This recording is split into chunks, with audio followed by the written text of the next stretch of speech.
What was your best month financially? How much money did you make? My best month thus far has been $138,000.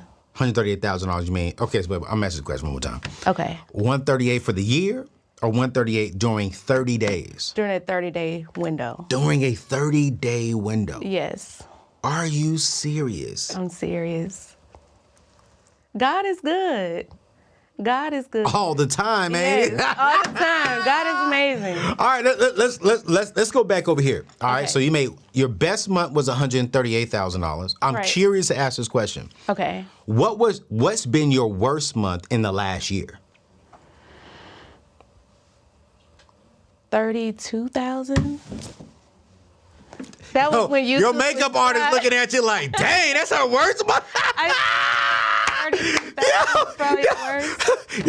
Your makeup artist looking at you like, what is this number? I never asked you this. She was like, wait, $32,000 your worst month? So you making me think like I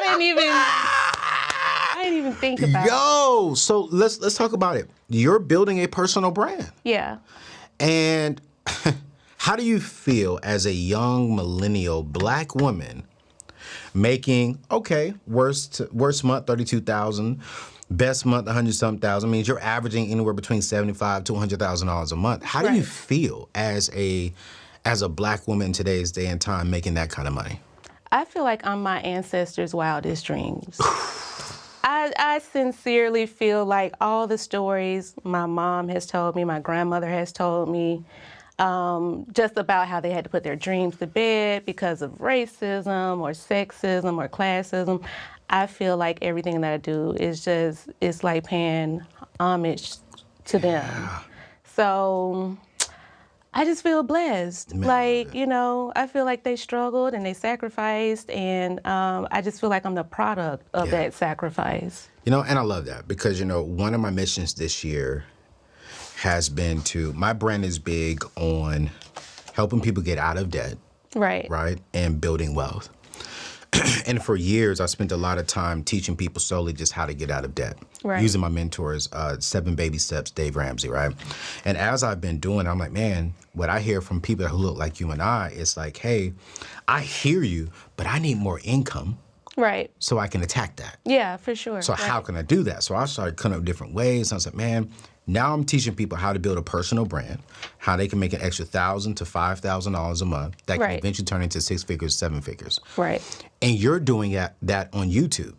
Yes. How long have you honestly been on YouTube? So I've been on YouTube since January 2021. I did not become monetized until August 2021. So I've technically only been monetized a little over a year. A year? On YouTube, and you making money like that? Yeah, God is amazing. Okay, let's go back, Jazzy. What were you doing before YouTube? Prior to YouTube, I was working in IT. Okay. So my background, I have multiple layers to my background. I worked in IT, worked as a consultant for Fortune 500 companies, worked as an engineer. Wow. Project management, fintech, cybersecurity. Wait, hold on, pause. So I'm a girl nerd. That's what I was about to say. By nature. So wait, technically, and correct me if I'm wrong, you were in the tech field. Oh yeah, heavy. For 10 years, yeah. Yo, I didn't know this. I just knew that you built a personal brand, but I didn't know beforehand you was in tech. Yeah. This is God, Jazz. Because all I'm telling people this year is the 2 best fields to get into is tech and personal brand. Oh, listen. And look at you. Tech will get you there. How much money were you making in tech? My very, very first job in tech was $32,000 a year. Okay. The last job I had in tech was working for Amazon corporate. The base salary for that job was $124,000. And then I got a sign-on bonus. The sign-on bonus was $55,000 for the first 2 years. And then RSUs. Come on. Jazz. Yo, you about to be my sister for real. Hey, husband.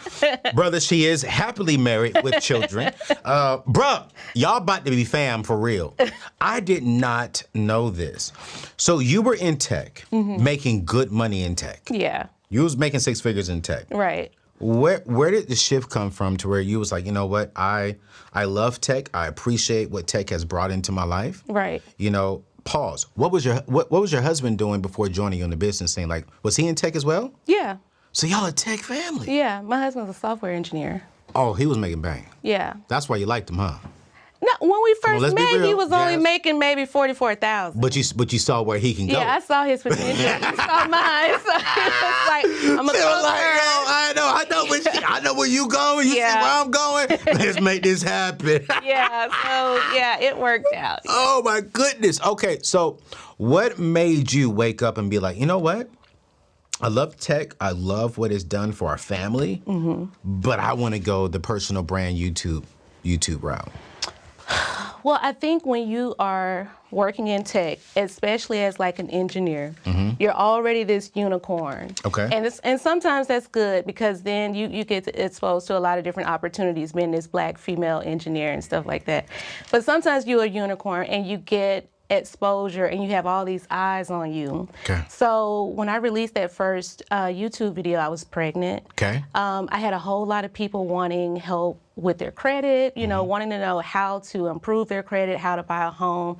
Although all of those were things that I had experience with. So I remember I released the first YouTube video, and then someone from Acorns reached out to me and said, hey, we want to publish an article about you. We saw the YouTube video. We want to publish an article. So they published an article, and it was a widely spread article. And someone from my HR department, when I was, before I went to Amazon, I was working for DocuSign. Okay. And someone reached out from HR and said, hey, we've come across this article that features you, and we just need to know more information about your outside activities. What? And I said, my outside activities? And, it was really, really strange to me that they were so concerned about what I was posting on YouTube because there was no conflict of interest. Right. And that rubbed me the wrong way because at the time I was the only black female in my department. No, that happens all the time. Come on now. But I was the only black female in my department, but I wasn't the only person that was doing, things like YouTube or that might have had a business. And so I said, I don't understand what the interest is in, what I'm doing is providing education to underserved communities. Yeah. You should be praising what I'm doing. Absolutely. You should be proud that you have someone working for your company that's working to serve these underprivileged communities. And so at that moment, I told my husband, I said, if they're not going to let me talk to my community about how to get out of debt, about how to improve your credit, about how to buy a home, these things don't threaten your business, but if you're not going to let me speak freely to my community, I got to plan my exit strategy. So for me, that was the beginning of the end. That was what catapulted me into saying, I can't do this no matter how good the money is. I'm not going to let someone tell me what I can say to my community and what I can't say to my community.